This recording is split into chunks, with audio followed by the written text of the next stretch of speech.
What is going to be the relevance of the Hollywood studios in this whole media revolution? I think their relevance will be determined by the amount of media they can get out there on a constant basis. I think Hollywood has been, as I wrote for the Hollywood Reporter last fall, they're used to these very long wavelength cycles, and media today is very choppy, short wavelengths with high intensity. And I think Hollywood really needs to get used to that. So who are the players that you're impressed with at this point in terms of the Hollywood studios or independent producers, or talk a little bit about sort of what you see as sort of innovative things that are worth watching?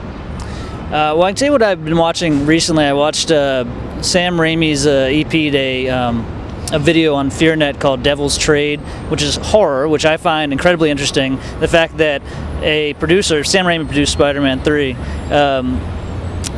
directed, that they are confident enough in online video to go into different genres beyond just the comedy.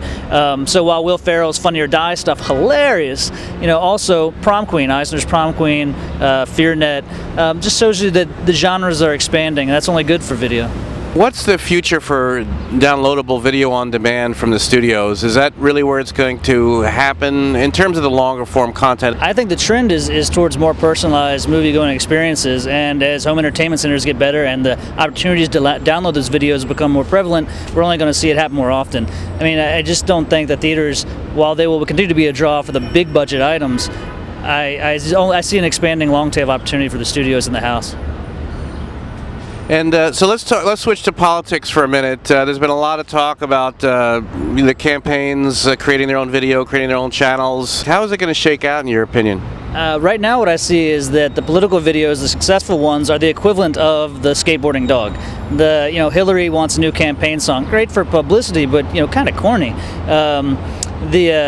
The one with John McCain doing the bomb Iran, bad for him. What I see happening is that because of the prevalence of video everywhere on the campaign trail and in the campaign office, they're just going to become more on message. There's going to be more PR involved with politics, which I don't see as a good thing.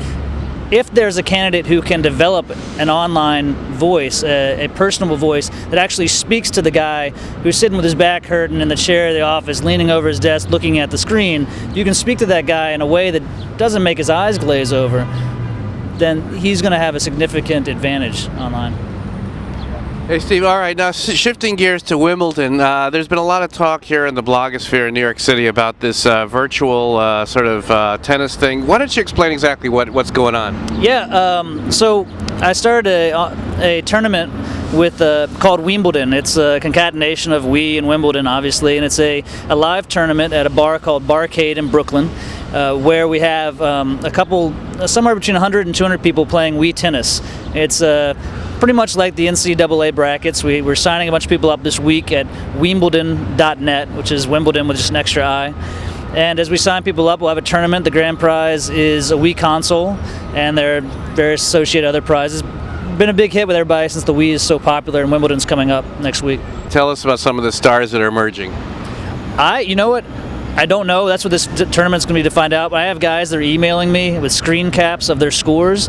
Like, say, I'm a pro 2,315 point level on Wii tennis, and what Wimbledon is the opportunity to take gaming out of the rompus room wherever you play as a kid and bring you together in a social experience. And this is the first time in New York that's happened for this console, this platform, and it's the first opportunity for a lot of people just to get out and have some fun together.